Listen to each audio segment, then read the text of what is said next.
माघ मास के कृष्ण पक्ष की चतुर्थी को हम संकष्ट चतुर्थी के रूप में मानते हैं। संकट चतुर्थी भी और सकट चौथ के नाम से भी, तिलकुट के नाम से भी बहुत सारे लोगों अलग अलग नामों से इसको जानते हैं। गणेश जी की पूजा की जाती है। गणेश जी की पूजा अर्चना करते समय अपने जो बच्चे हैं उनकी दीर्घायु की और सुख की कामना की जाती है। वैसे तो हम ये इसका एक आध्यात्मिक पक्ष है, लेकिन इसका एक चिकित्सीय पक्ष भी है। चिकित्सीय पक्ष बताने के लिए हम आज कुछ आपके लिए लेकर आए हैं। देखिए, एक बड़ी कहावत है, "तिल पटके दिन सटके", यानी कि जब तिल पटक जाते हैं, क्योंकि आज के दिन के लिए जब हम तिल गुग्गा बनाते हैं, तिलकुट बनाते हैं, तो सबसे पहले उनको भूनते हैं, वो कढ़ाई में पटकते हैं। तो इसका मतलब तिल पटके दिन सटके, दिन सटके का मतलब अब दिन थोड़े से बड़े होने शुरू हो जाएँगे, यानी कि दिन का प्रकाश हमें ज़्यादा देर तक मिलेगा। और रातें थोड़ी-सी छोटी होनी शुरू हो जाएँगी। उसके अलावा सूरज तो मकर संक्रांति से उत्तरायण होना शुरू हो ही गया था। तो आप हमारे चैनल को सब्सक्राइब कीजिए। हम बताने जा रहे हैं अब आपको इसका एक मेडिकल एस्पेक्ट। हिंदुस्तान के किसी भी रीति-रिवाज के अंदर, किसी भी त्योहार के अंदर बहुत सारे पक्ष इन्वॉल्व होते हैं। आध्यात्मिक पक्ष के साथ-साथ उसमें चिकित्सा का पक्ष भी, हमारे स्वास्थ्य का पक्ष भी रहता है।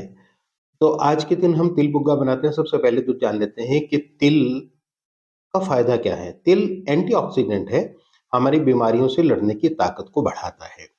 हम जुकाम, खाँसी, बुखार, इन सब चीज़ों से हमारी रक्षा करता है। उसके अलावा ये हार्ट का एक बहुत अच्छा सिक्योरिटी गार्ड है। बाहर बैठ के हार्ट की बहुत अच्छी रक्षा करता है। ये कोलेस्ट्रॉल को कम करता है, एलडीएल कोलेस्ट्रॉल को, वीएलडीएल कोलेस्ट्रॉल को कम करता है और एचडीएल कोलेस्ट्रॉल, जिसे हम सामान्य भाषा में अच्छा कोलेस्ट्रॉल कहते हैं, उसको थोड़ा-सा बढ़ाता है। उसके अलावा हमारे वेट को भी थोड़ा-सा कंट्रोल रखने में सहायक रहता है।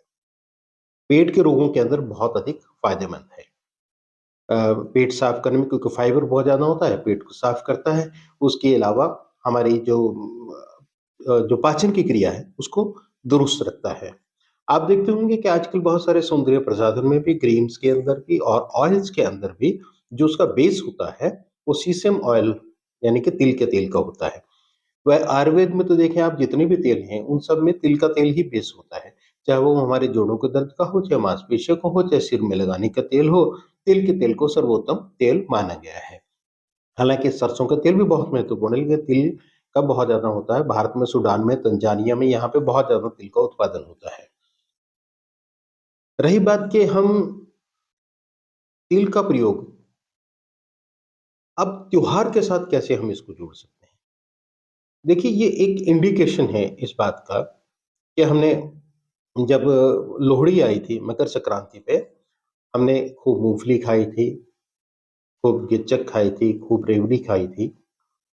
फिर उसके बाद अब क्या इंडिकेशन मुझे लगता है कि आप तिल बुक्का बनाइए, अगले 10-15 दिन तक आराम से उसको खाइए। लेकिन उसके बाद तिल जैसे गर्म चीज़ खाने की आवश्यकता आपको नहीं है, क्योंकि सर्दी अब चली जाएगी। अब सर्दी कम होनी शुरू हो जाएगी, इसलिए तिल का प्रयोग आप ना करें। और वैसे भी देखिए, समुचित मात्रा में, एक उचित मात्रा में तो हर चीज़ लाभदायक होती है।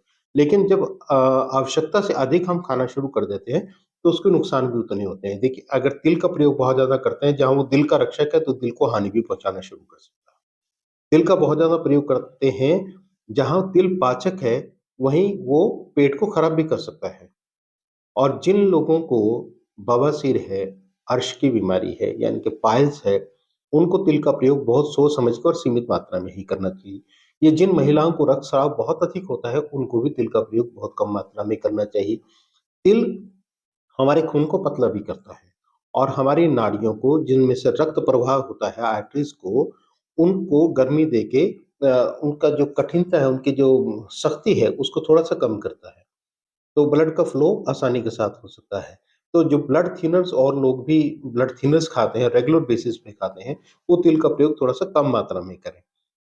तो अधिक मात्रा में तिल का प्रयोग ना करें। लेकिन तिल का प्रयोग ज़रूर करें। मैं ये नहीं कह रहा हूँ कि तिल का प्रयोग ना करें, पूरी सर्दी भर करें, क्योंकि आपकी सर्दी से भी रक्षा करता है, कोलेस्ट्रॉल से रक्षा करता है, आपके दिल का बहुत अच्छा रक्षक है। इसके अंदर नेचुरल फॉर्म में आयरन और कैल्शियम होता है, इसलिए जोड़ों के दर्द के लिए वो बहुत अच्छा होता है।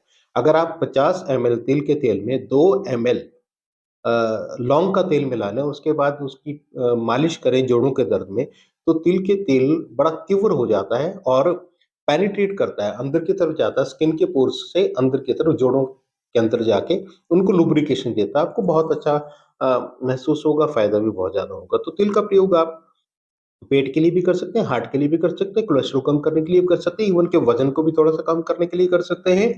इसके अलावा जोड़ों के दर्द में कर सकते हैं, सौंदर्य प्रसाधन में कर सकते हैं, बहुत जगह प्रयोग कर सकते हैं, लेकिन अत्यधिक मात्रा में बिल्कुल भी प्रयोग ना करें। तो हम कामना करते हैं प्रभु से कि आप लोग स्वस्थ रहें, हमारे बच्चे बहुत स्वस्थ रहें, खूब दीर्घायु हों, सुख के साथ अपने देश की सेवा करें, अपने परिवार की सेवा करें। 5 मिनट्स ऑफ नीले में आप जुड़े हैं, आप सभी का बहुत-बहुत धन्यवाद।